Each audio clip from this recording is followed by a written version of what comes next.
The Sunak-Boris Johnson government increased national insurance, having promised in its 2019 manifesto that it wouldn't, and used COVID as the reason why it wouldn't do that. And that passed through Parliament. I mean, it was subsequently reversed by the Truss government, but and then retained as one of the few things of the Truss budget that was retained. So you can get away. I'm not sure you can get away. But you can certainly, that government passed it through Parliament, and if it had made it to the general election, might have been able to argue why it had necessary. And you can use it, kind of extenuating circumstances. Yeah. But I would say when it comes, the trouble is if you don't use one of the big taxes, you are left with lots of little ones. And I would argue partly the problem last year was a lot of increased capital gains tax, changes to the non-dom regime. Maybe individually defendable, but you put them all together and it gives an overall impression of the UK is quite anti-enterprise or anti-foreign wealth. And the risk is if the whole is substantial in this budget and the Chancellor has to do sort of 10 taxes, it's pretty messy and it falls foul of what I was saying earlier, which is what's your one message you're trying to communicate? Just one quick follow-up. So, Vince, you wrote that a 1% rise in VAT would raise $7 billion, and you felt that this was still below what other countries are capable of raising through that measure. Do you think that the UK ought to perhaps take that option? Well, value-added tax is 25%, I think, in every one of the 5 or 6 Scandinavian countries. And again, if we want those levels of services, that's the kind of tax structure one would have to think about. I wouldn't recommend it for this budget for the obvious reason that it would make a significant impact on cost of living, inflation in the short run, and would be very difficult to reconcile with the other objectives of government. Thank you. Yuan Yang, MP. Thank you very much, Chair. You both mentioned the mansion tax, or the tax on the council tax, and increasing and revaluing some council tax bands, which was a coalition government proposal back from 2012. I'm curious about the political economy of that. What were the difficulties in discussing that within the coalition and getting that enacted? What do you think would be the challenges nowadays? Well, the main challenge was the First Lord of the Treasury overruled me at the time, so it didn't happen. But we managed to keep it secret at the time. But what we had agreed, now with the passage of time, inside the coalition and between myself and my Liberal Democrat colleagues, Vince and Nick Clegg and Danny Alexander, was that we would introduce 2 additional bands of council tax for high-value properties. I think, from memory, one over 2 million. Back then, houses worth more than £2 million, houses worth more than £5 million, of which at the time there were 55,000 in the country out of around 24 million homes, almost all of which were in West London, has to be said. Now represented by Labour MPs, I should point out. But the crucial thing was the money raised from that was going to be used to reduce the top rate of income tax from 50p, which had been at the last act of the Brown government, to 40%, which is where it had been throughout the Blair government. So it was going to be a 50 to 40 reduction in income tax and an increase in property tax to pay for it. And then for perfectly good, sound political reasons, David Cameron felt the Conservatives had promised not to have a mansion tax, under pressure in opposition from Dr. Cable and others. And he also thought in 2012 reducing the top rate of income tax from 50% to 40% in one go was too much politically, essentially. And so we settled on 45% and a series of small taxes, including taxes on hot food, to pay for it. But it's David Cameron's fault the passage. It's not David Cameron's fault, but it's a good example of by the way, that is a good example of tax reform being quite hard when you're trying to raise taxes. Tax reform's a great thing, everyone's in favour of tax reform, but you usually create losers, and so it's generally easier to do tax reform when you're cutting tax and you can kind of buy off the losers, whereas if you're raising tax, extending VAT boundaries, that's much harder. But I think, to come back, the simplest way to do a property tax in the UK, I mean, you can do what the New York State has or California has, which is just a percentage of the value of the house, which you pay each year. But that would be quite a revolution for the UK. And you remember you have to go and value the value of all these properties all the time, which is kind of a big challenge. And I think, when they tried to revalue council tax bands in Wales, it was not very popular a few years ago. So the idea was you would have these 2 additional bands, but crucially, the money was going to be used to reduce taxes on high incomes. So. Yuan Yang. Mr. Osborne, you mentioned at the start of that answer that you said the Treasury overruled you. Could you go a bit more into the Prime Minister overruled the me. Prime Minister The Prime Minister overruled me. I say overruled me, but we're still very good friends, and so it was never that kind of relationship. But I thought he made sound political arguments about why it would be a difficult sell. And there's a general point, by the way, I should have made at the beginning. Budgets when the economy is doing badly are really tough. 2012, which was my toughest budget for me personally, was also the year when it looked like we were in a recession. I was off my kind of fiscal targets, and so the context in which you're standing up makes a big difference for a chancellor as well. Is there anything you wanted to add to that description? Well, your original question was, what's the political economy of this measure? I think the honest point one has to acknowledge, although I advocated it, was it doesn't actually raise very much revenue, which is why I would argue now that you probably have to go rather further, and that's why the point George just mentioned about moving towards a more proportional system of taxing property is something one should be aiming for, though it's not, as he said, not at all straightforward. The other politics point that we all had to deal with, including me, because even the Lib Dems had people living in very high value properties, was people who are sort of income poor but asset rich. All the Lib Dem seats, isn't it? Thinking of enrichment. And how do you? And there are ways of dealing with that. Of course, you can obviously downsize. You can use equity release. You can use renting of very large properties. I mean, there are answers to it, but if it were done, and I would believe it should be done, there would be quite a strong political reaction from people in that position, and you've got to have an answer for that. Thank you, Jen. Mr. Osborne, you mentioned just now that it's, of course, more difficult to raise than to lower taxes, and earlier that the government is to some extent a victim of the low headroom, £10 billion pounds in headroom, which is the same level actually under Jeremy Hunt, so kind of post 2022 lower headroom than before the pandemic. Do you feel then it was irresponsible for Jeremy Hunt to cut national insurance by 2p, which would have doubled the headroom if he had not taken that measure? I think I will just on the headroom point. I mean, he was a chancellor at the end of a parliament facing an election a year away. He knew he had an election. And he just has to get through 1 year and deliver. I mean, in theory, the political theory is you want to kind of land on the election day with no headroom, right? Because you use your last budget to deliver the headroom either for expenditure increases or tax cuts, depending on your party or your manifesto.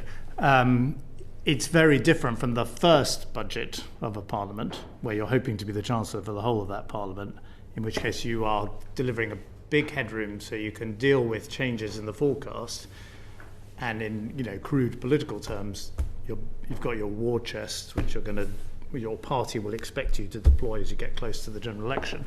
I mean, that may not how it's supposed to be in the economic textbooks. That is how it's in the political textbooks. And so I think the kind of error last year for the Labour government was, having got elected big majority 4 or 5 year parliament, you want to build a big headroom, and then you can weather the storms, and then get towards the end and do what you want to do to try and get yourself re-elected. In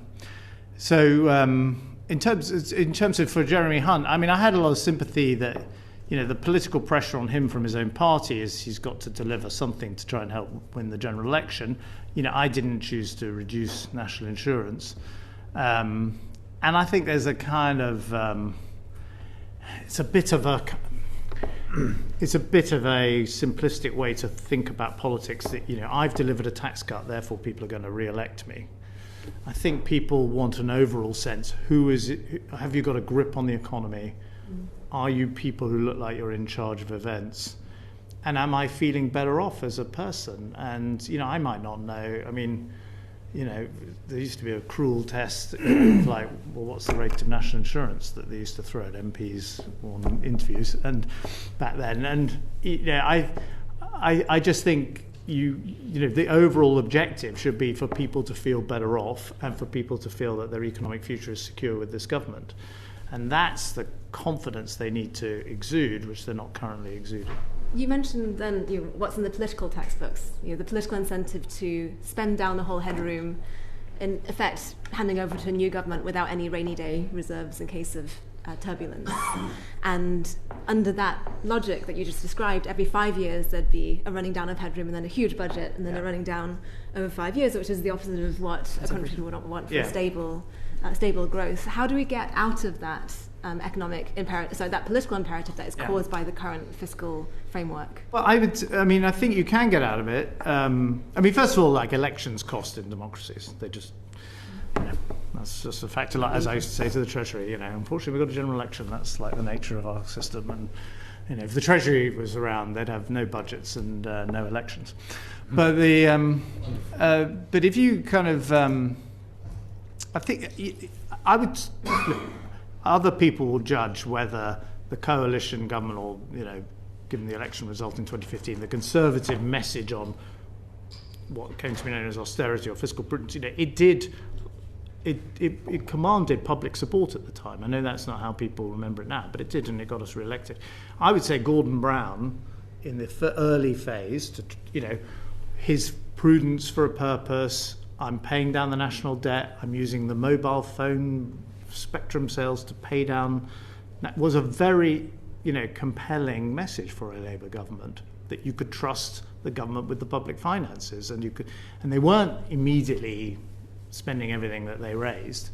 And I remember I was in opposition at the time. It was extremely hard to kind of find our way through it. So to your point, I think governments that exude prudence, caution, small c fiscal conservatism, do get re-elected, have historically in Britain, and I thought, again, coming back to the Chancellor's speech yesterday, she says, reduce the deficit, cut waiting lists, cost of living. Well, in some ways, reduce the deficit sits above those things by reducing the deficit, by being fiscally prudent and conservative. I am going to be able to afford to help you with your cost of living. I'm going to be able to afford you with your afford reductions in waiting lists in the health service and so on. So there's more of a hierarchy there than just having them as sort of three random things I want to achieve. I'm trying to get into some specifics, so I'm going to bring Bobby Dean in. Mr. Dean.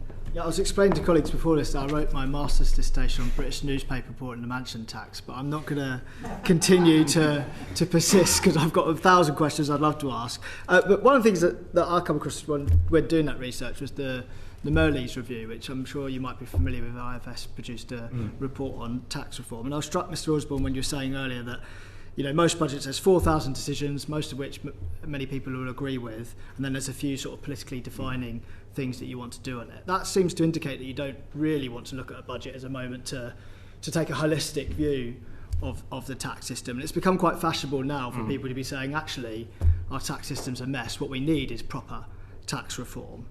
So I just wonder when that Merleys review was issued, what you thought of it. Did you just chuck it straight onto the shelf going, this is politically impossible? Or did you try to think more deeply about what proper tax reform of Britain would look like? I did attempt a number of tax reforms and tax simplifications, and we created an office for tax simplification, which has now been abolished. But I'll give you, one example was a big simplification of pensions taxation. Which was seen as getting rid of the requirement to annuitise, but that's actually was a reform of taxation, giving people essentially much more freedom over what they did with their pension. That was a big tax simplification and kept entirely secret till budget day because of its market sensitivity, and I think generally regarded as having gone well. The stamp duty reform, which I got rid of the slab system, cut stamp duty for 98% of people, did increase stamp duty on high rate properties, which is the only thing people remember. And then all the thresholds were frozen for all the years afterwards. And so as a result, it's kind of crept up again. So there were kind of individual pieces of tax reform. I think there's a quite small throw reforms. So I think to be realistic, when I was Shadow Chancellor, we did a big review into a flat tax. The truth is, if you say we're going to abolish income tax, national insurance, we're going to create, income tax has been around since William Pitt the Younger. There are good reasons why every chancellor who's been in office for a while and wants to do their big tax reforming budget looks at merging national insurance and income tax and backs away from it because it's just very, very hard to do. You did set up the Office for Tax Simplification, as you said. So I guess you recognise that there was a need for fundamental simplification, but we've got the most complex tax system ever now. So did you miss an partly opportunity? because Parliament wants to achieve, governments want to achieve all sorts of things. They want to encourage people to save for their pensions. There's a big pressure now. In Scotland, we want the Scottish Parliament to be able to set different rates of tax. There's pressure to allow English mayors to have more tax powers. All of these things lead to complications. And when you want to encourage particular forms of investment or saving, you create things like the EIS scheme.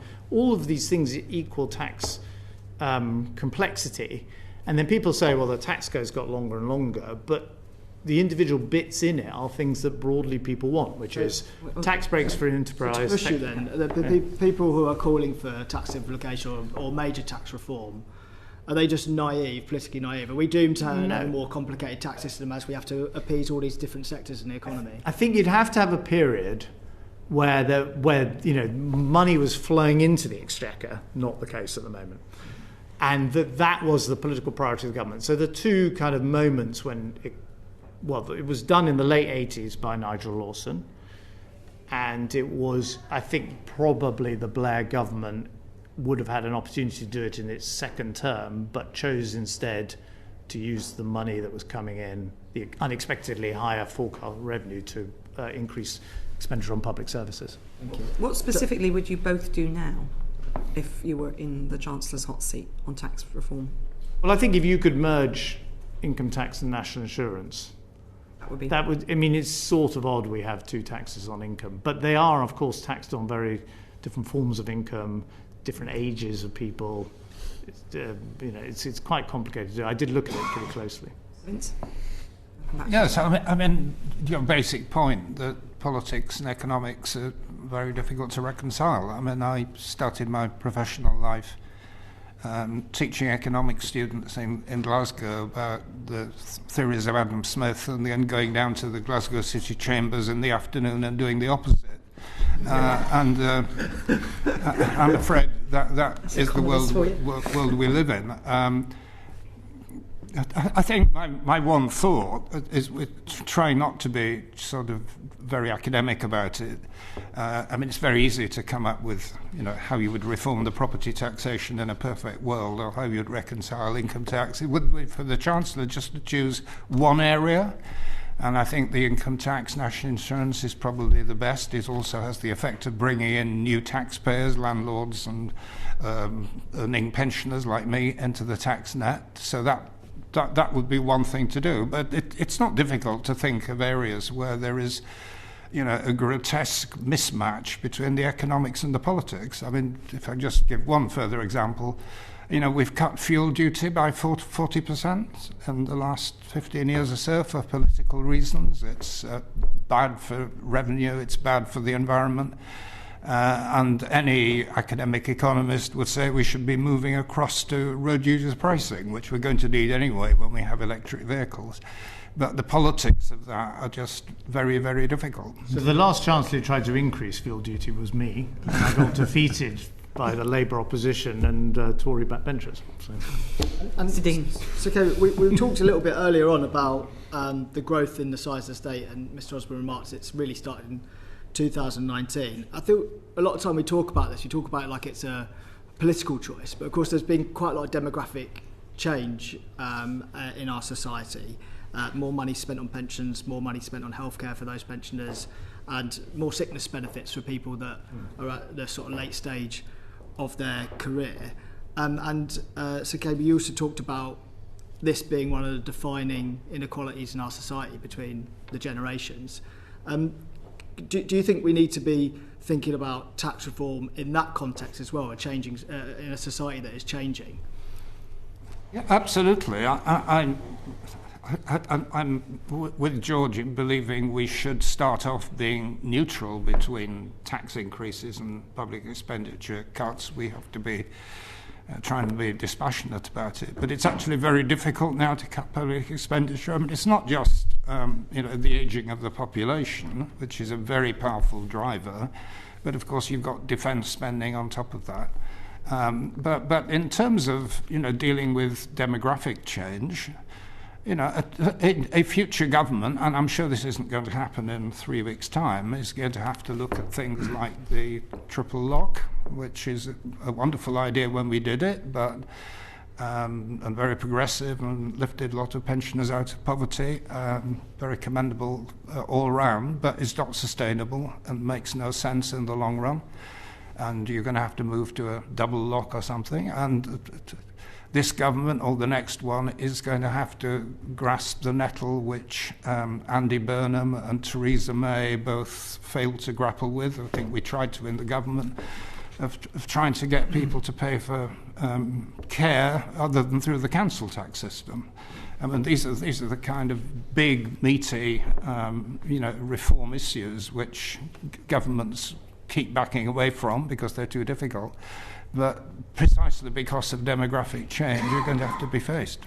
I think, can I just say, to give a couple of outstanding examples of cross-party cooperation in reducing burdens on the state, the cross-party cooperation on raising the pension age, so a report commissioned by a Labour government, implemented by the coalition government, the auto-enrolment in state pension, in pensions, private pensions, which has increased savings in our society. Again, something started under a Labour government and introduced under the coalition government. Tuition fees, commissioned by the John Major government, implemented by the Tony Blair government.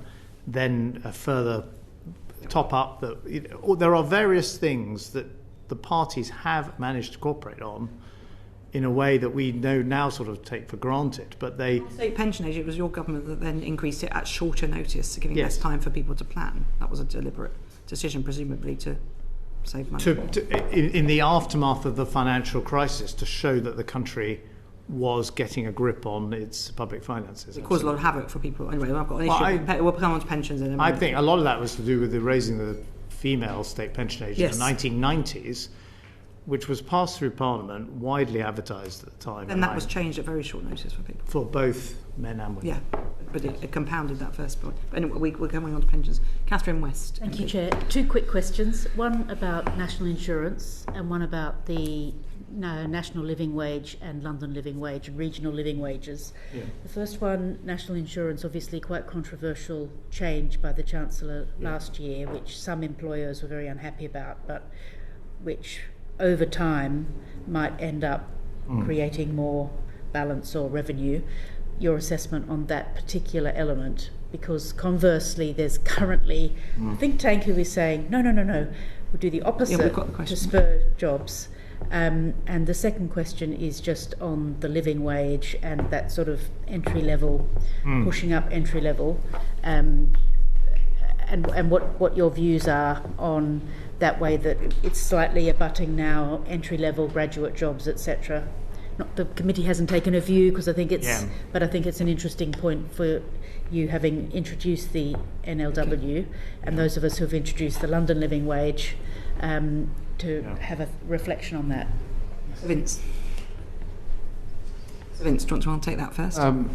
Well, I mean, the national insurance on employers, I think, was based on the assumption that employers would pay it, but they don't. I mean, it's passed back to workers and it cuts jobs, and it was not a good tax, and it's damaged business confidence, and it stemmed from the fact an unwillingness to raise taxation through the main tax system. But one of the main damaging consequences, it's provided a big boost to the gig economy, because Deliveroo don't play employers' national insurance. I mean, it relies on the honesty of their people that deliver us to do it. So, national insurance on employers had all kind of negative secondary effects. In terms of its interaction with the minimum wage, I mean, I think we know from our experience in government that the minimum wage, living wage, extremely popular. And I think we competed with each other at the end of the Parliament to see who could make the best offer on the minimum wage. But I think we now have to recognise that it is in problematic territory. I think the so-called bite, which is the difference between the highest level of the minimum wage and average graduate income, is now about 65%. There's now relatively little incentive for people to get a degree or a higher skill qualification, and that's a major constraint on pushing it further. I think it's a combination. I mean, we as a coalition government, we actually reduced employer national insurance, and one of the things we would talk about at the end of that Parliament was that more jobs have been created under that Parliament than any other Parliament in British history. And that was against the backdrop when people thought unemployment would rise, not fall, because of the financial crash. I think the trouble is it's the combination of three things. You've got the increase in employer national insurance, you've got the rising living wage. I'm very proud that we introduced that, and the incomes of the lowest paid have increased markedly over the last 10 years as a result. But the combination of the employer national insurance rise, higher minimum wage, plus the employment law changes, that's a triple whammy at a time when unemployment is starting to rise, and we mentioned earlier, you're potentially about to have this AI revolution that is going to make it much easier not to employ people and get computers to do things instead. And you might find in 3 or 4 years' time, and it could happen as quickly as that, you've got quite a serious unemployment problem, which we haven't seen in Britain since I was a teenager, really. Thank you. Thank you very much, Ms. West. Yuan Yang MP. On the spending, we've done the spending cuts section. Okay, we want to skip. Okay, Mr. Bobby.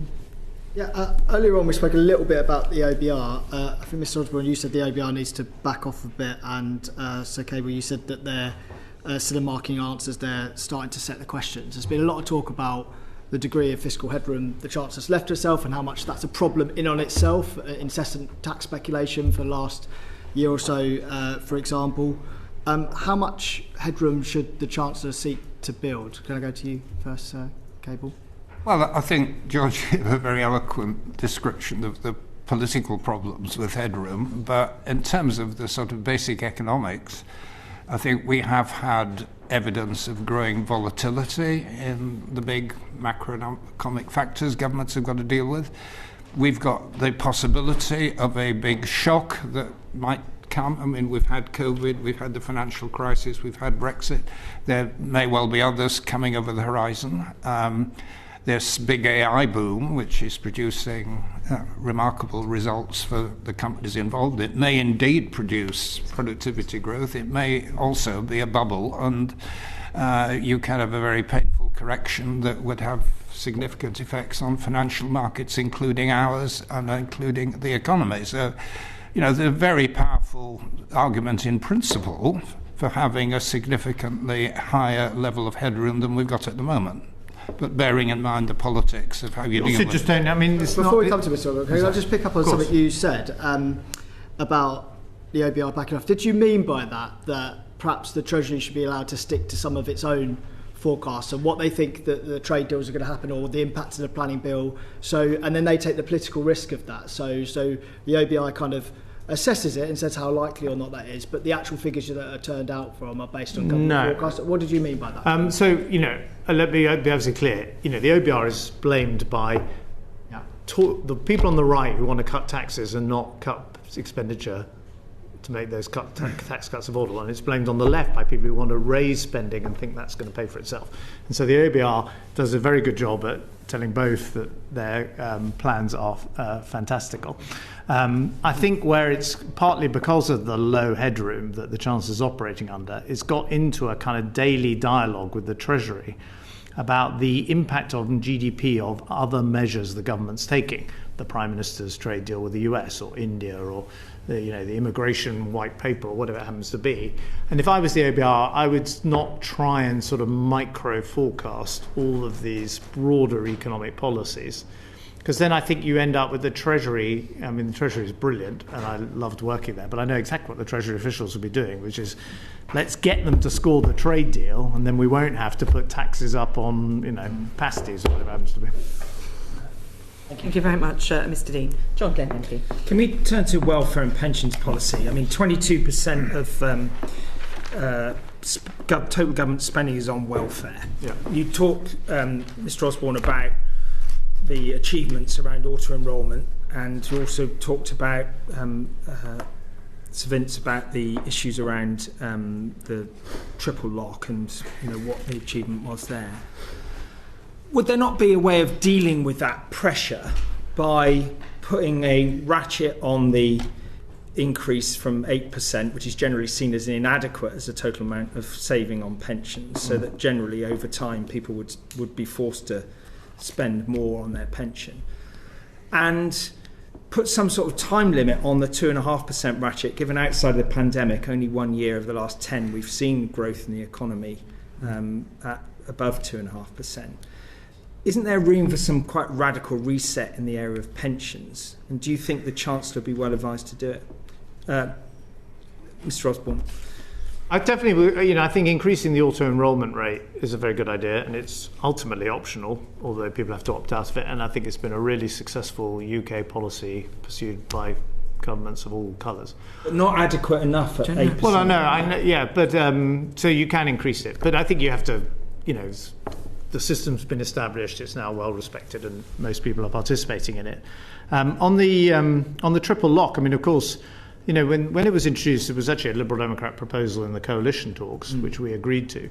There had been a whole, I think it's worth remembering, Barbara Castle had been out there campaigning for years. There were big marches around pensioner poverty in the 90s and 2000s. These were, it didn't come out of the blue, this policy. It was designed to address a really serious problem, which was pensioner poverty. I'm not saying pensioner poverty doesn't exist today, but it is, we're in a markedly better position. Unless you're prepared to go back to an earnings link, at the moment it's the inflation that's triggering the triple lock. So that's not a double lock, that's a single lock of going back to the Margaret Thatcher policy of linking the pensions to earnings. And if you want to go back to that, the ghost of Barbara Castle will come and revisit this government. Can I just sort of probe around this area? So Vince, did you want to come in and say anything different on that? Well, I think, where you answered the question with yourself.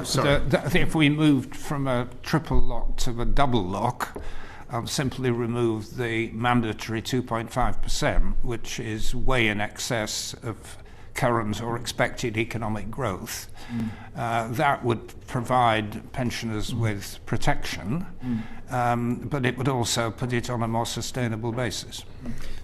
Can I ask you about the issues of the future liabilities in terms of pensions? Because we've obviously got some quite big differences in the public sector liabilities going forward, and some opposition parties have been looking at this. And Mr. Osborne, when you were in government, you introduced the career average imperative.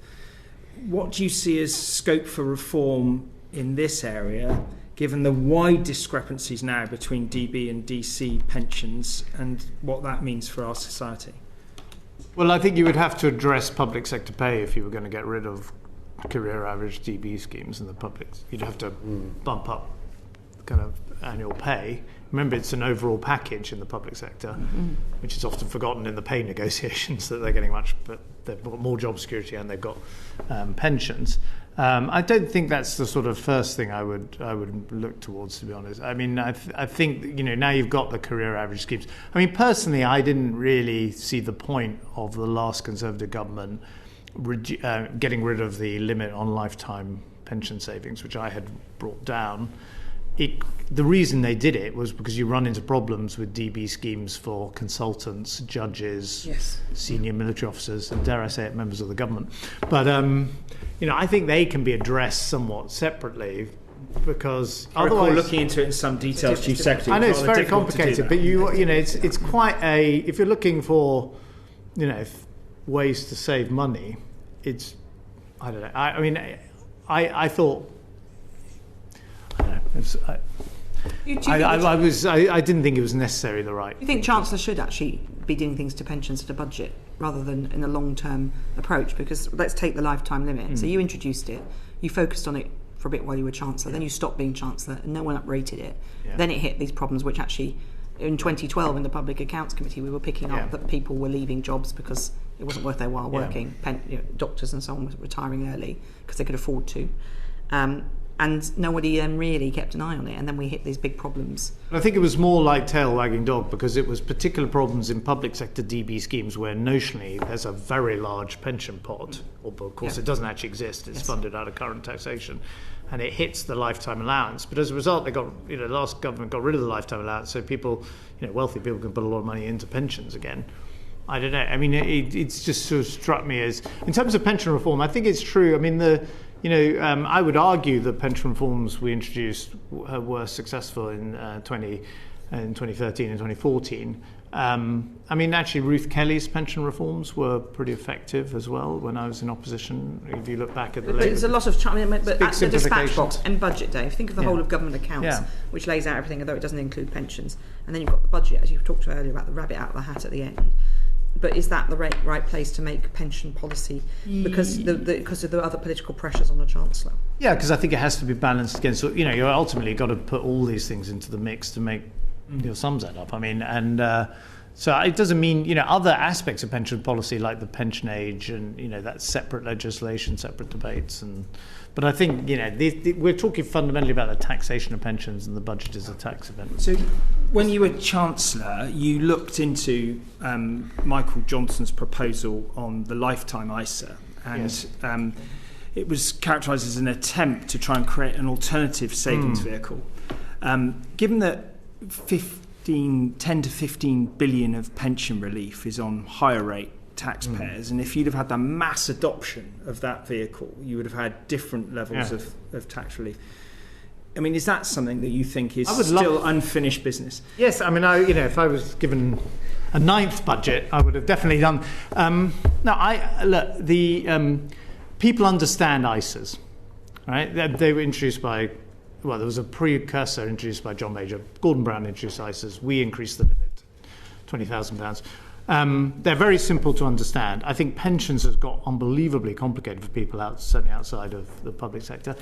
And, most people haven't really got a clue what their pension pot is, even very financially literate people. And there is an idea that you could kind of replace pensions with ISAs, essentially as a vehicle for saving. And so that things are, tax-free on the way out rather than tax-free on the way in. And I was very tempted to try and do this. I made the big mistake, I mean, actually this comes to your point, Chair, of sometimes in budgets, the rabbit out of the hat does work. So the pension reforms and the sugar tax I introduced, I think if I had announced a sugar tax in advance, consulted on it, it would have been killed by the industry and lobbying forces out there. But it was done as a surprise in a budget, and so by then it's already happening and people can react to it. On the pension changes, I made, with hindsight, the mistake of consulting on them. The pensions industry went mad, and I had to back off. Thank you. So Vince, anything to add? I don't have a great deal to add. I think one of the great difficulties we had in the coalition, and I think maybe George is too modest in not acknowledging it, that when we did try to push through public sector pension reform, there was widespread industrial action. It was one of the most controversial and difficult things that we had to do, but it did partly address the problem you describe. And although it wasn't ultimately a matter for the government, actually one of the difficulties was persuading members of Parliament to accept a more stringent... And judges. And judges to accept. It took 10 years to resolve. I mean, you had advice in the Treasury about that this could break the law, and then the McLeod case obviously threw that up. and created. And I'm receiving lots of letters about McLeod now. Well, created chaos for people. Some who have to make decisions won't make decisions until their point of retirement. Yeah. So it's keeping kind of parallel systems running in effect. Huge cost to those pension things. When you're making a budget, there are decisions that you could make in one budget that can have a long-term. I call them the George Osborne ticking time bombs, because there's a few like this that which we'll maybe get to if we have time at the end. But this was one that has caused a lot of. Were you aware of that in the heat of the 4,000 decisions you're trying to make in the budget? I think the public sector pension reform was done more across the government. I mean, certainly driven by the Treasury wanting to get it done. The subsequent McLeod judgment and problems, obviously did not come up at the time, or else. A lot of it. We had some warning that there would be a problem about equality law on this. It was warned at the time. Not that I recall. Mainly it was me and Len McCluskey in my office having lots of rounds of negotiations and getting him to. We dropped the auto-enrolment in the Labour Party in return for him agreeing to career average pension schemes. Well, there we go. We learn something new every day. Mr. Dean.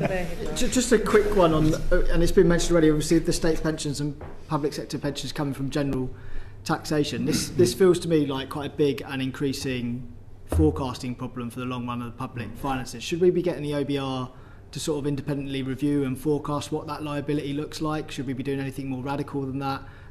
Or do we just keep dealing with the fact that we need to pay for these out of general taxation a year-on-year basis? I don't know. Sir Cable? Well, I think as part of the kind of more general oversight, which the chair's alluded to, that trying to deal with pension issues piecemeal, and particularly in a budget, isn't very helpful. But that trying to get a cross-party, deep analysis, whether the OBR does it or some other body that has more people. The OBR is actually quite a small organisation, but it seems to be a secondary issue. The independent review is a much underused device these days, but again, trying to be unpartisan. The Blair-Brown government used it pretty successfully quite often, and I would say we used it, and it's a way of trying to create a parliamentary consensus. Thank you very much, Mr. Dean. Chris Coughlin, MP.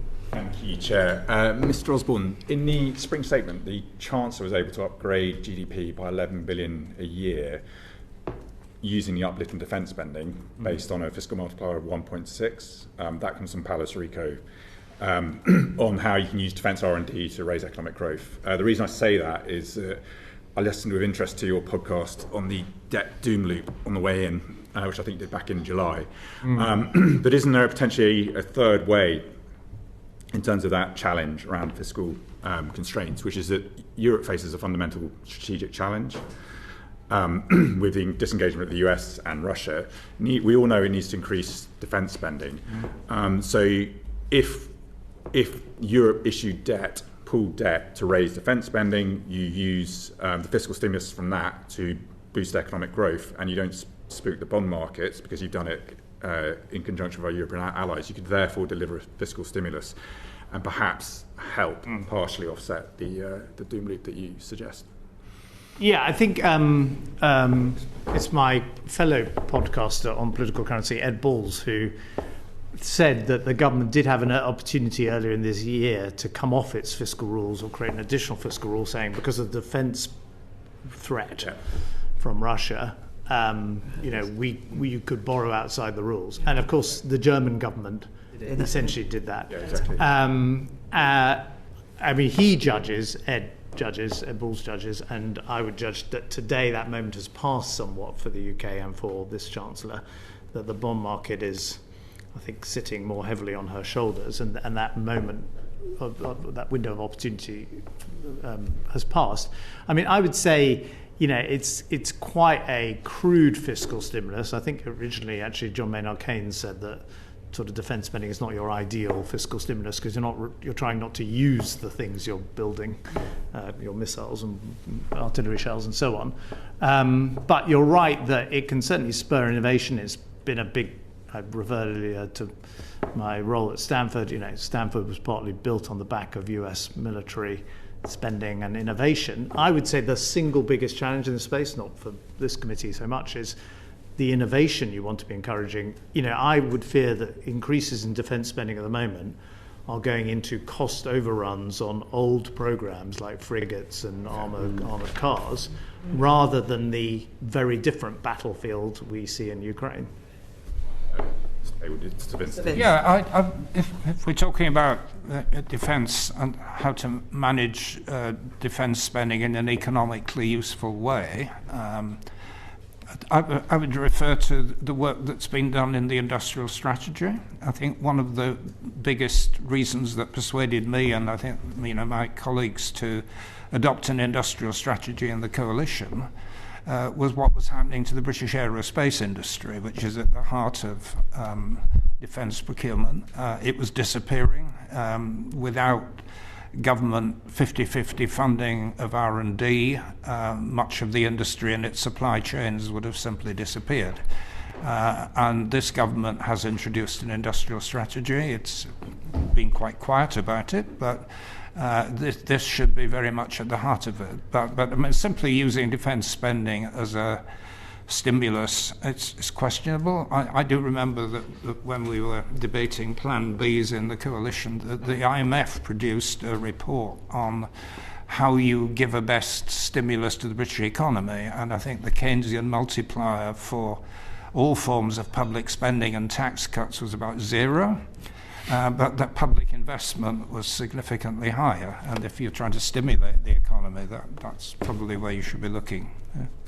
Thank you. So defence R&D is a form of public investment. But more broadly, I mean, you said earlier that the Chancellor was getting it right in terms of increasing public investment. Do you think that the government is putting enough money into public investment? I'm particularly thinking that given it was cut under the coalition. Well, historically, Britain has a relatively poor record in investment, both private and public.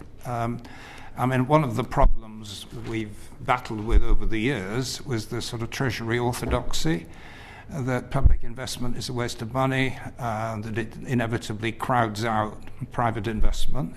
I think we did demonstrate that that's not correct. You can have sensible forms of public investment, and the industrial strategy work on co-financing the automobile industry and aerospace was a good example of it. I think one of the best examples was the Green Investment Bank that we set up. We got $2 billion from the Chancellor, and it leveraged, I think, another $10 billion from the private sector. It was co-financing. For some reason, George's successor decided to get rid of it. But there are many instances like that where properly deployed public investment can stimulate private investment rather than replace it.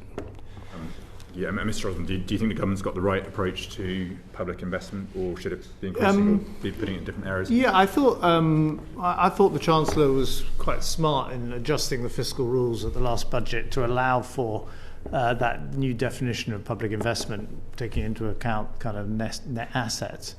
I think you could have presented an alternative budget last autumn, which might have actually had a more positive reaction, where you raised, obviously taxes were raised. I think if the government had spent more of that money on infrastructure, on investment in the economy, I think the markets would have reacted more positively than they did. If you follow the bond market while she was giving her budget, it's when she announces that the money is going into current NHS spending that the bond market goes, what are you up to? And that, so I mean, I think in this budget, if I were her, I would return to that thesis, which is I'm borrowing money to invest in R&D and infrastructure and the like, and make more of that than they currently do. But in the speech yesterday, growth and public investment didn't feature as one of the priorities for the budget. Given what you've just said, do you, and what you said earlier about the US productivity greatly increasing over relative to the UK and Europe, do you think the lack of public investment under the coalition was perhaps part of that issue? Well, I won't get back into all the kind of arguments at the time. Yeah. We thought we were increasing public investment off the plans that Alistair Darling had left us and made a big deal of that, but it was an overall reduction. So we were saying we're doing more than the Labour government was going to do, but the overall impact was a reduction in public investment as part of an overall reduction in public expenditure after the financial crash. I think there are definitely things, road schemes and the like, we actually came back to. Like, we cancelled on arrival the A303 Stonehenge tunnel. Shocking. Through John Glenn's constituency, or nearby anyway. And then 2 years later we reinstated it. And then Rachel Reeves cancelled it in the first month. The traffic jams continued. So there are definitely kind of yo-yo things. I would say generally I found as Chancellor the frustration was actually a lack of big projects to invest in. I was sort of demanding, where's the Transpennine rail link we can invest in? Where's the, some of the big ideas? Where's Crossrail 2? And I look back on... My constituency. But, interesting, on the very first day I was Chancellor, the Treasury said, why didn't you cancel the Elizabeth line because it's not built yet and no one's going to notice it not being there. And every time I travel on it, I go, thank God we didn't cancel the Elizabeth line. Sorry, you made a very interesting point there about the lack of projects to invest in, which is quite interesting, just given the negative real interest rates you experienced at the time. I mean, was that a key missed opportunity to invest, or was that more a lack of projects? Well, I think we could have done. We tried to course correct in the middle of the Parliament on some road schemes that we had cancelled, and then we reinstated, some of which have been built. But there's on the road. But I mean, without getting into, they just John Prescott cancelled a load of road schemes. Alice Darling reinstated them. I cancelled them, then reinstated them. Then they got and I guess if you were looking for a kind of longer term decision making, you could try and get some kind of parliamentary consensus on road schemes or indeed rail schemes like HS2, where you need long time horizons, and you can't have every, particularly as there have been 7 chancellors since me, you can't have every chancellor cancelling the thing the last person did. Okay, you and Yang briefly on this then. Thank you, Chair. Just to add on this point about capital spend, Mr. Osborne, you mentioned in an interview that you regret the amount of capital cuts that you made during that period, and you mentioned just there that you attempted to course correct.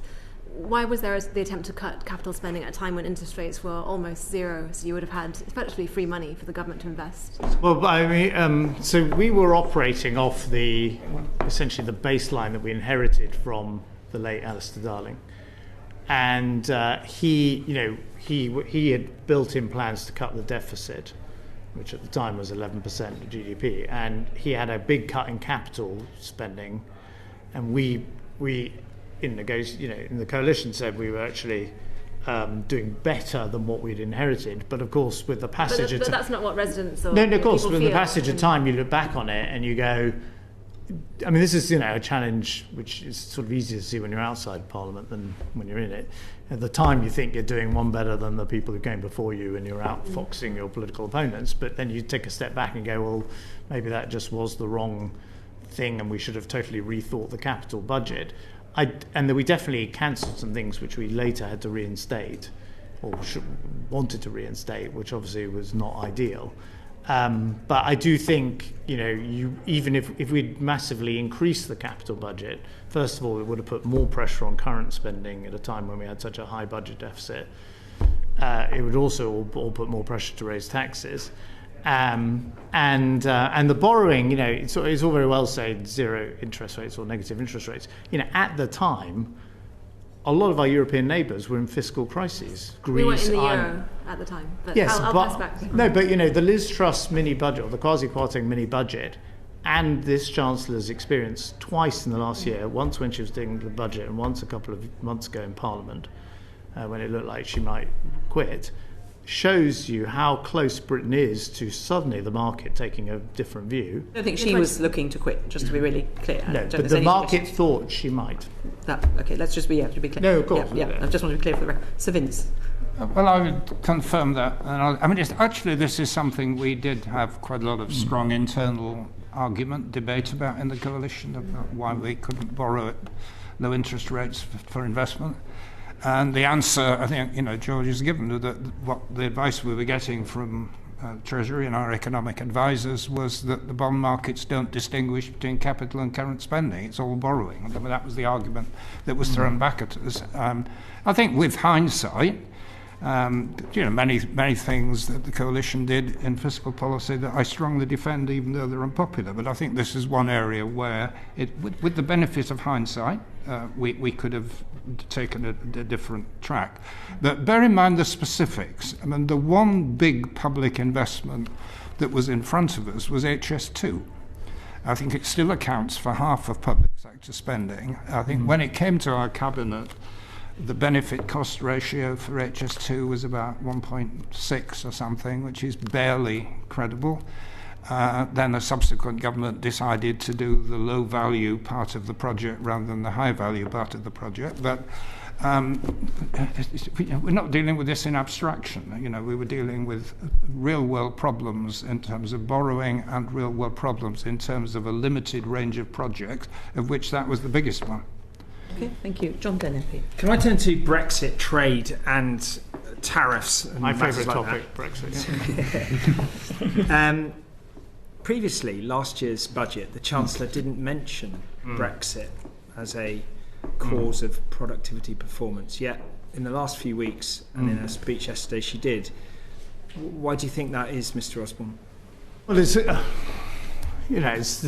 word that dares not be mentioned by British politicians. Well, it hasn't been since 2016 for different reasons, and there's been a kind of conspiracy of silence in British industry and the trade union movement and everyone else to not talk about the very obvious, to the rest of the world, damage that Brexit has done. Now, that's not to relitigate the referendum. It's to say you could have left the European Union in a very different way and with much less economic damage. And indeed, at the time, there was a strong argument from some Brexiteers that we could have stayed in the single market and stayed in the customs union. Should she look to rejoin those? Well, now? I personally, but this is all, thought that the Labour government should have rejoined the customs union on entering office, and would have put the opposition in an impossible situation today of like, we elect us and we're going to come out of the customs union. I'm like, good luck trying to get elected on that platform. But they didn't. I strongly applaud what the Prime Minister and others are doing to negotiate a better trade deal with the EU, and I would urge them to double down. I mean, the truth is there are very few, coming back to my point about levers on the desk, building a railway is going to take 15 years. Negotiating a better trade deal or services agreement with the EU is something within your gift and the gift of the European Union negotiator, so it's not just yours, but it's something that can be done by ministers, by governments. It's not, we all want to improve skills in the economy, the transport system, healthcare. We want to help people on sickness benefits. These are things that are urgent, but are going to are very difficult to manage in large and complex democracies. Negotiating a better trade deal with the EU is something that could be done in a matter of months. Given, Mr. Osborne, what you previously said about the shift in the sort of growth in the US compared to the EU, how do you, in your mind, reconcile the enhanced opportunities that you would say exist from the rejoining the customs union single market with the fact that actually the shift in productivity in the top 7 economies is coming from the US, not from the EU? So partly, of course, what no one says is that Britain's absence from the European Union has itself made the European Union in some ways less dynamic, and the British voice is not heard when devising things like financial services regulation in the EU. So I would say the EU has missed Britain. Second, for many small and medium-sized businesses in your constituencies, they've given up exporting to the continent of Europe. It's just far too difficult. So there's still a physical trade in goods that you can improve dramatically. And the fact that, Europe collectively, ourselves included, have not sort of got our act together in terms of productivity and over the last 5 or 6, 7 years does not mean, vis-a-vis the US, doesn't mean we can't try going forward. So, these are all reasons why we should cooperate with our largest trading neighbour without rejoining, the European Union, without reopening the debate on free movement and, those are things, if I were running this government, they'd look to me like pretty easy wins, quite straightforward things to deliver. and you, using my old hat as a person who ran 2 general elections, you trap the opposition. Thank you. Sir Vince, would you like to add anything? Well, I think my position on Brexit was always fairly clear. I don't want to just rehearse all those arguments, but the Office of Budget Responsibility has now pulled together the empirical evidence, which suggests that the cost to our GDP is even worse than some of the more pessimistic projections. I think we're talking about GDP being 5% less than it otherwise would have been, and that probably excludes the damage to business confidence, because there was a very sharp fall in business investment immediately after 2016. And I think the government's own impact assessments show that the total value of all the bilateral trade deals that we've signed, including the United States, are the equivalent of adding about half of 1%, so that we've gained 1/10 of what we lost in sort of crude quantitative terms. And I would add to your point about the United States that, that there is an obvious desirability of remaining close to the United States in economic terms, but the agreement we've reached was essentially about mitigating the cost of tariffs. It wasn't improving market access. As far as I know, it's not a treaty, it's a provisional agreement. And one of the things that we gave up in the process was our technological sovereignty. I mean, accepting that we can't tax or regulate big tech companies, which is an extraordinary thing for the government to have conceded. But to finish on a positive note, I mean, George just suggested some of the things that the government ought to have been doing or could be doing. I would add that this annual process that has now been set up does seem to be a very positive step. It gives a means by which business groups and others can now bring forward concrete proposals on particular aspects of regulation that need to be aligned. So there is some light at the end of this tunnel, I think. Thank you. Steve? Yes, so Vince Cable, just to build on what you just said there about 10% of the value being made up by these free trade deals compared to the deal that we had with the European Union. Would you say that's in net terms? Because obviously the EU is free to negotiate trade deals with all of these other countries as well. So are you saying that one of the freedoms of Brexit means we've been able to get those trade deals over and above the value that the European Union could strike, or are you just saying in isolation? You're pointless. Yes, well, the European Union has itself reached agreements with, I think, Mercosur, ASEAN, potentially India, which, had we remained in the European Union, we'd have been able to take advantage of. So I think the measurements of this government, or the last government, were gross rather than net, but I'm not sure exactly how they did their calculation.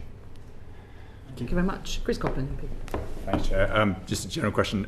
With the policies you implemented in coalition, do you have any regrets, and that you would advise the Chancellor to do differently? Who's who first? Mr. Cable. Sorry, Sir Vince. Well, I don't regret going into the coalition. I think it was actually forced on us by circumstances. There were quite big ideological differences, which were genuine, and we had to reconcile. But I think the political facts in 2010 didn't leave us with any other option. And the fact that there was a major financial crisis in the background meant that we had to act responsibly. So I'm glad we entered the coalition. I think it was the right thing to do. There were a whole lot of very specific things which the government did, which I was uncomfortable with. But, that was, I think we were all in that position. And although people, quite, rightly pick on particular sectors, like the justice system and the police, which have suffered particularly badly over a long-term period, I'd also point to some of the things that we did that were quite courageous on public spending, which subsequent governments haven't been able to do. I mean, a good example was the aid commitment, the 0.7%, which we upheld. The fact that this government's walked away from it like the last one is doing us, I think, a great deal of damage to our reputation and to our national interest. And So there were positives and negatives. I could give you lists of both. But just on that point, I mean, the world has changed quite considerably. Our Prime Minister's not sat having a pint with the President of China anymore. The world and defence and the risks facing the country are different. Are you really saying that you think if you were in office now that you'd be able to maintain aid expenditure at that level? Well, we might have had to change the focus, but the principle was right, and actually the aid budget is not being used for alternative foreign policy reasons. It's been used to support the asylum hotels. I mean, it's not. It was just a bit of rather cheap public accounting, actually. So we were under very strong attack at the time, I have to say. A lot of George's backbenchers absolutely hated it. But it was something that we kept going. And I would simply add, because it was my own personal bailiwick, that we did put a substantial amount of commitment behind our industrial strategy financially, although there was an opportunity cost to that, and a lot of people would have said instead of supporting the car industry or the aerospace industry, you should be increasing benefits here or there. So, we did make some difficult but right choices. You were also bound into decisions, weren't you, because of the coalition, the Quad arrangement? So you had to stick to things, you couldn't just change. Mr. Corbett. Same question for you, Mr. Osborne. And I'm also just, if you could cover, I'm particularly interested in the decision to dismantle Sure Start as well within your answer. Yeah, I think so. I echo what Vince said about the coalition. Obviously, I'm extremely party-free, but I think people might look back on that as the last time there was a kind of stable government with a clear plan, and whether you liked it or not, they got on and did it. And there were some very major public service reforms as well during that period. So in terms of, I would say on education, the education reforms were one of the great achievements of that government and have led to marked improvements in English school standards. And unfortunately, you can compare them directly with Welsh and Scottish school standards to see that there probably was a difference in the way that English education was handled during that period compared to the rest of the UK. And on early years, I think that's an open debate. I'm not sure kind of shiny new Sure Start centres popping up everywhere were necessarily the best investment in early years, and there was a big commitment on nursery education, which actually has been built on by the Sunak government and now by the Starmer government. So we did that. I mean, I think the two kind of, apart from the political regret, which was I suggested to everyone involved that we should fight the 2015 election as a coalition, but no one agreed with me. If you look at the sort of two, healthcare reform was a massive missed opportunity. The attempt to the healthcare reforms, sucked the energy out of returning to NHS reform, which basically no government since has dared return to, although arguably Wes Streeting's abolition of NHS England is the first kind of attempt in many years to attempt to do that. So that would be one sort of missed opportunity. Without getting too technical, I didn't kind of go back into the banking system because Alistair Darling had done a lot of the heavy lifting there, but in fact RBS was heavily impaired, and for the first 2 years I think it was lending, half of all small businesses in Britain had an account with RBS, and it was still basically squeezing its balance sheet, and there was a credit crunch on, and it took us 2 years to kind of reopen the deal on RBS. And I think, finally, if you think of talked about my first budget, my last budget, a member of the cabinet resigned on me because I tried to curb incapacity and disability benefits. And that was the last attempt until this year. A government's really had it trying to do that. And of course, as you see from Charlie Mayfield's excellent report today, which has got lots of great things in it about what you can do to positively support people in the workplace and the like, but you've also got this ballooning bill which is going to squeeze out all the other things you are collectively going to want to do as parliamentarians. Thank you. Yuan Yang, MP. Thank you, Chair. Mr. Osborne, just to follow up on that, you mentioned that you don't regret scrapping Sure Start because there could have been other investments in early years that would have been more effective. Did you make those other investments? Yeah, we did make investments in free or extended free nursery education. So we made nursery education. We also introduced free school meals for the first 3 years of primary school. And you felt those were more effective than keeping Sure Start? Well, I would note, just on Sure Start, there is a Labour government. If they want to reintroduce Sure Start, they can. Is there a particular... That goes against everything you spent the last 2 hours talking about. Yeah. So would you propose that this Labour government continue with I think investment in early years is a good thing, and anything you can do, to make childcare. No, well, we did invest in free school meals and in free nursery provision for parents. So that was more putting the money into the hands of the parents to get more affordable childcare. I think the evidence at the time on Sure Start was mixed. I know there's been work since. As I say, a lot of the money it felt at the time had gone into sort of big new buildings, which isn't always the best use of public money. So was there evidence at the time you were given by the Treasury or other departments about the cost effectiveness of Sure Start? I think it was generally felt at the time that it had not been very cost effective. It was generally felt, but was there evidence? Because you just referred to Well, evidence. I don't have perfect recall. Okay. I'm happy to kind of come back to the committee, but I don't remember everyone saying this is really working well and we shouldn't get rid of it. Otherwise, there would have been if you think about it at the time, there also would have been a big political obstacle to getting it done, which there wasn't.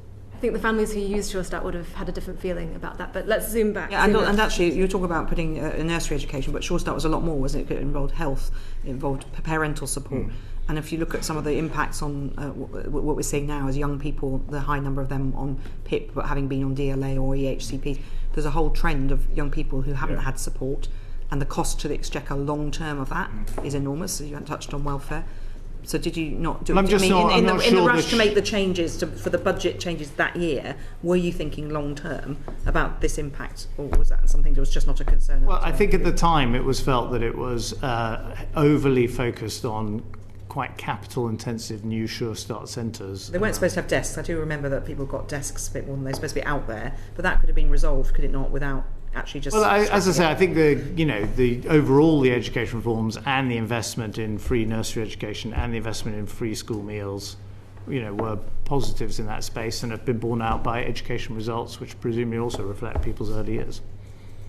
Okay, well, look at Mr. Coughlin. Let me follow up on that. Are you worried at all that perhaps the scrapping of Sure Start and all the evidence that early intervention is very effective in terms of childhood outcomes, that combined with the education reforms, which absolutely you're right, raise educational standards as a whole, but the increased focus on test taking may have harmed the less able children able to cope with that? The combination of those two may have contributed to the special educational needs crisis we're facing now, or you think it wasn't? I'm not sure it's connected to the rapid increase in the number of children who are being designated as needing special needs.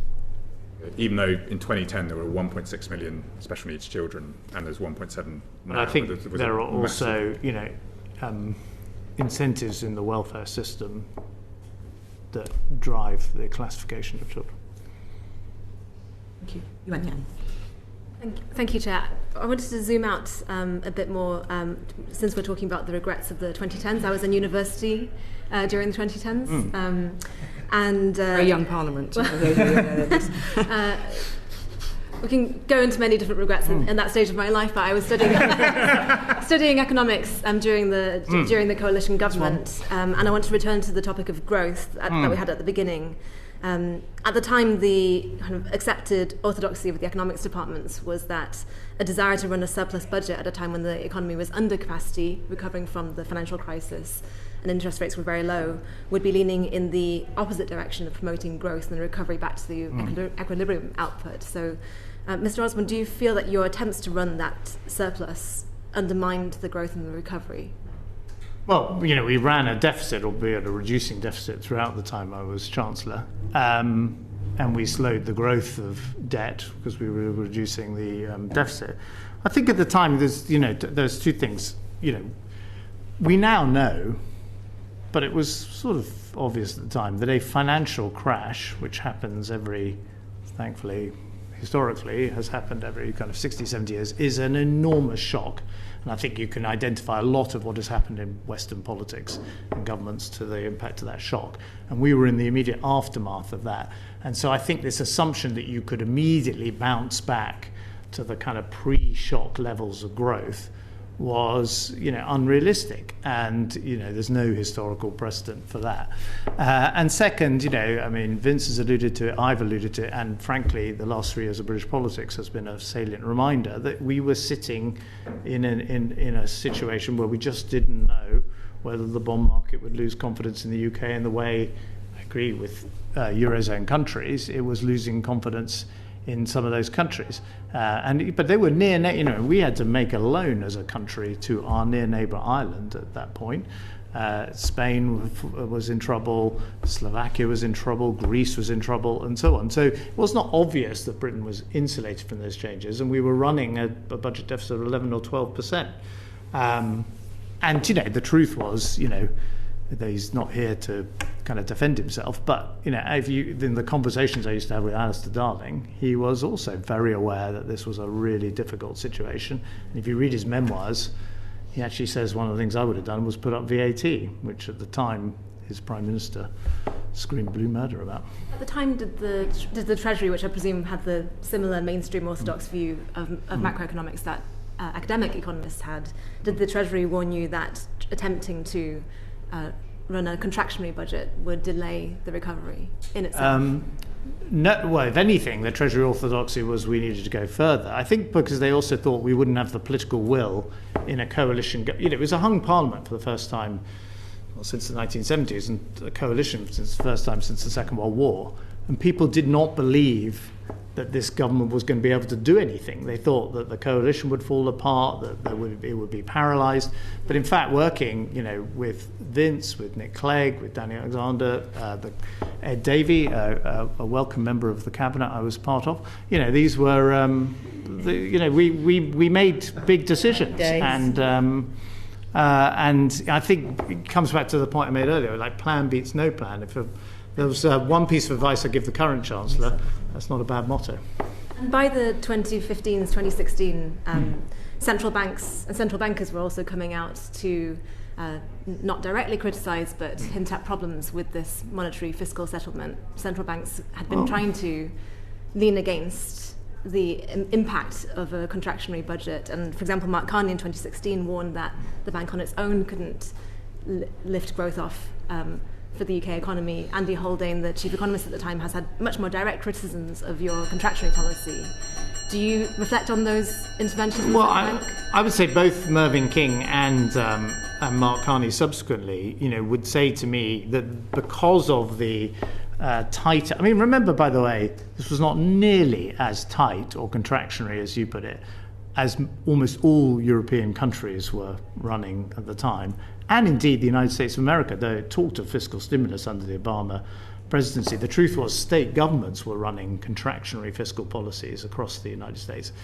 And in fact, the fiscal path of the UK and the US is almost identical during that period, if you look back on it. And the Obama administration and Larry Summers were talking about fiscal stimulus. We were talking about austerity or, getting the public finances in order.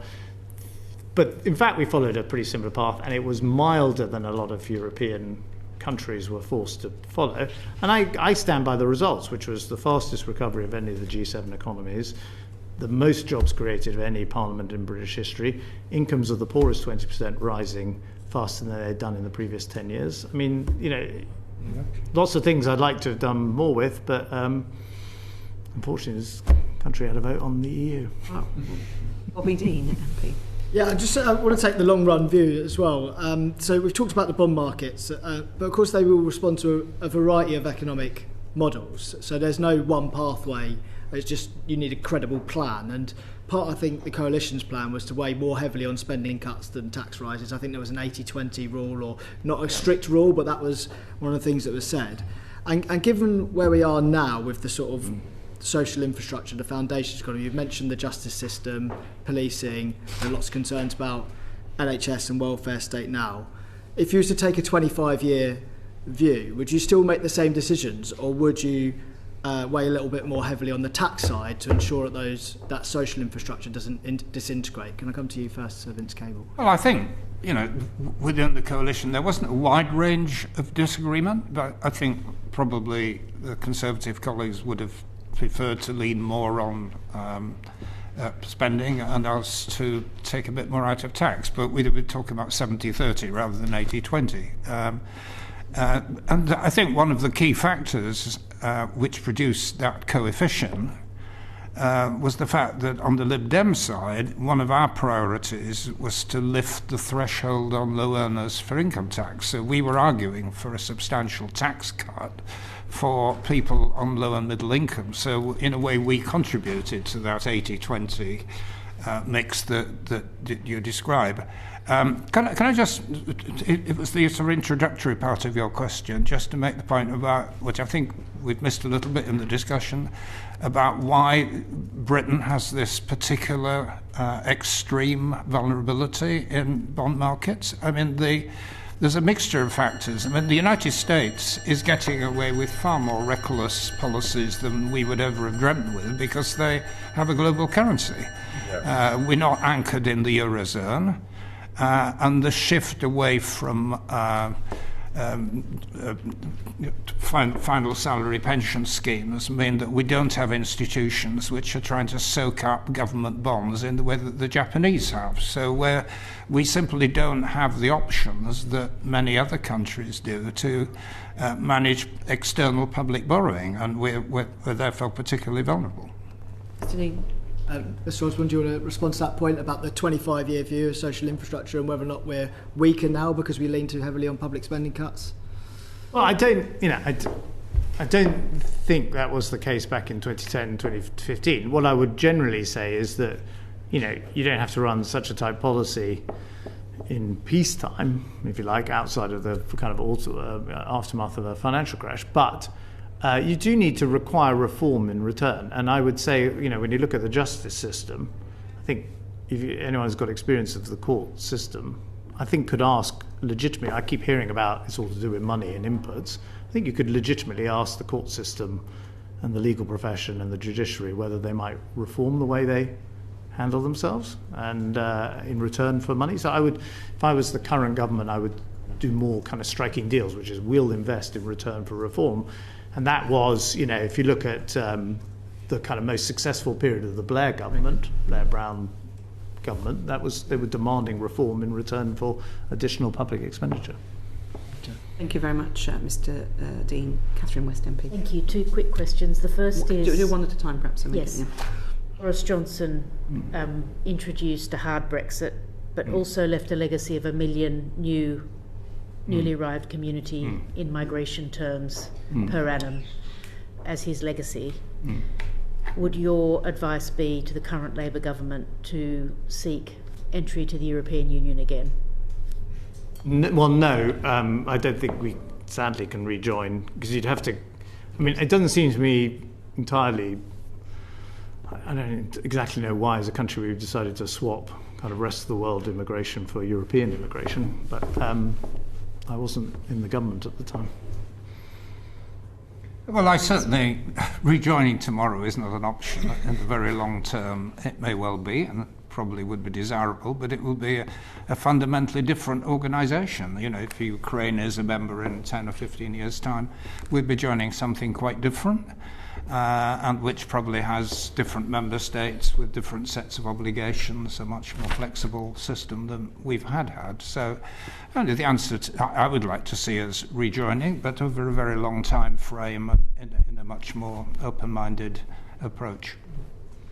The second question I had was your former colleague from Surrey Heath, Mr. Gove, did say publicly that his biggest regret was cutting the Building Schools for the Future programme. And I just wondered what yours would be on reflection. Mr. Osborne, you've been quite bullish about the positives. Anything you would Well, no, I think the healthcare reforms were a mess.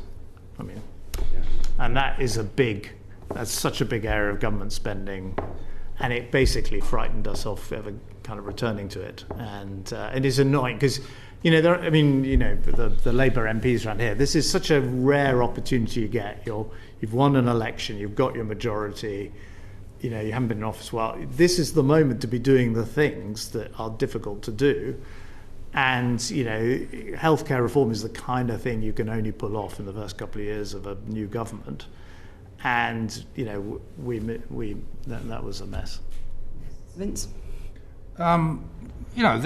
Certainly in our time there were reforms that weren't exactly stellar. I mean, probation reform was probably the worst example. But I had the hospital pass of dealing with universities. I didn't expect to be dealing with universities in government, but I inherited the problem.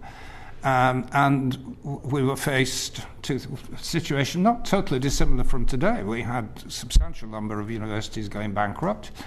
If the government had simply applied the same public spending controls as we had in other bits of government, large numbers of universities would have had to cut departments, cut staff, and probably overall fairly drastically cut the number of students going to university. So we had to find another mechanism. And the unpopular but necessary step that I had to take was to substantially increase the fee level that the previous Labour government, on the system that they had introduced. And it's kept the universities solvent and expanding for 15 years. Of course, they've now got back to the same point that we inherited. But that kind of approach that we adopted, I think, was the best of some horrible options. We did try and make a graduate tax work, and we just couldn't make it work. Yes. We really did spend a lot of time inside the coalition, as I think the Brown government did, trying to make a graduate tax work. And this is something that needs to be a cross-party decision that runs over long term, for sure. The two-child limit, Mr. Osborne, you introduced, and we had some very good evidence last week saying that had no impact really on fertility one way or another, whether you have it or not. Do you have any regrets? Because that has definitely pushed children into poverty.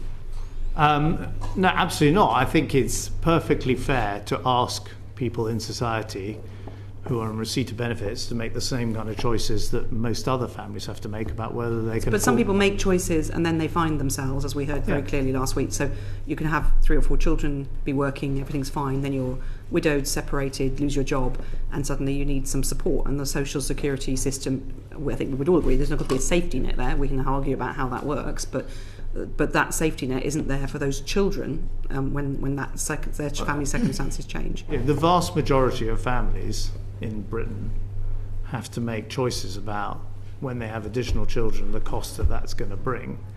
And certainly the system that I was reforming back in 2016 had this strange financial incentive at the bottom of the income scale, and that was reflected. We've had evidence that says that that's not what makes people have children. Certainly, I have constituents who are in very difficult circumstances, and one area of agency they have is to have that 3rd or 4th child, sometimes for cultural reasons and otherwise. So it's not. Where was the evidence? Did you have evidence to suggest that it would actually make people make family decisions off the back of the benefits? Well, at the time, first of all, it commanded broad support at the time. I think there was quite a lot of Labour support at the time for what we did. And at the time, there was certainly evidence of that there were mounting financial incentives for large, families with large numbers of children. That this was also, by the way, deeply resented by much of the rest of the population. And I think of all the polling I've seen since, it remains a very popular measure. So all I would say is if it's going to be changed... There's a lot more children in poverty now, though, as a result.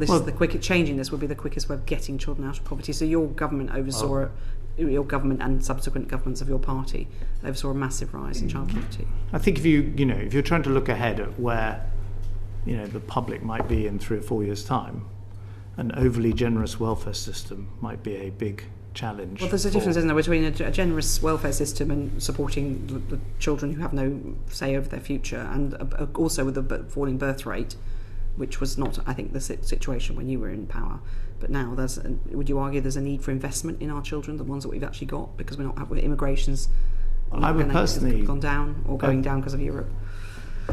I mean, we can have another discussion about immigration, but personally, I think immigration brings lots of benefits to our country. The point is, we're not in a sort of world where we've lost the European migration, so we don't have migrants, and we've got a falling birth rate. So investing in the children we've got might make a sensible. Well, I think if you were trying to look at it from a kind of how are you going to get Britain going again? Investing more in education, less in incapacity benefits, more in schools, less in all the kind of apparatus of an ageing society would be a sensible thing to do. But I'm not sure if I had the money and I had to choose, as this is what chancellors have to do, between Sure Start and getting rid of the 2-cap limit. If I was a Labour chancellor, I'd put money in Sure Start. Okay, well, I'm sure that the Labour chancellors listening, Mr. Cable, Sir Vince. I'll just say, there's one area I actually do disagree. I think the two-child limit, if resources permitting, should be one of the highest priorities of the government. I mean, it's not just, as you say, it's child poverty, it's a bad thing in itself, but, we are producing large numbers of very young people, 5 years old, with very stunted development, which has major long-term economic costs, and that's something we continue at our peril. I've just emphasised that although welfare reform, I know the government's looking at this with the Timms review, the working age population share of GDP in benefit has been pretty constant for about 30 years. There may be particular quibbles about the way, invalidity benefits are applied, but overall, we cannot argue that the share of the national economy going into working age benefits is ruining the country. It isn't. It's being very stable.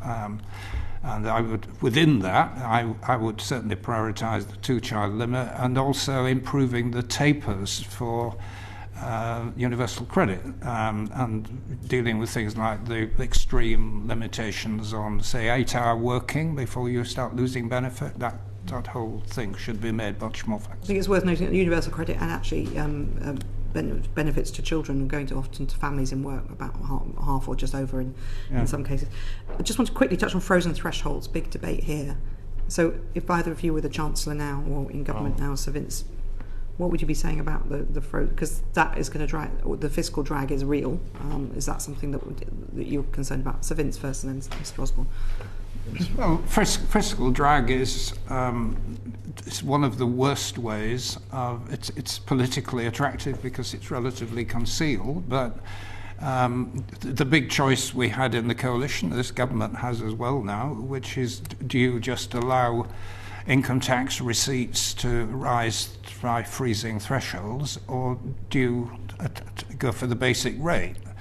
And it's clear that allowing fiscal drag to operate is much the more regressive of the two options, because people on low incomes are dragged into the lowest band, and the people on the lowest middle incomes are dragged into the 40% band. So I would have a very strong preference for taking the politically difficult decision to raise rates rather than to allow fiscal drag to continue to operate.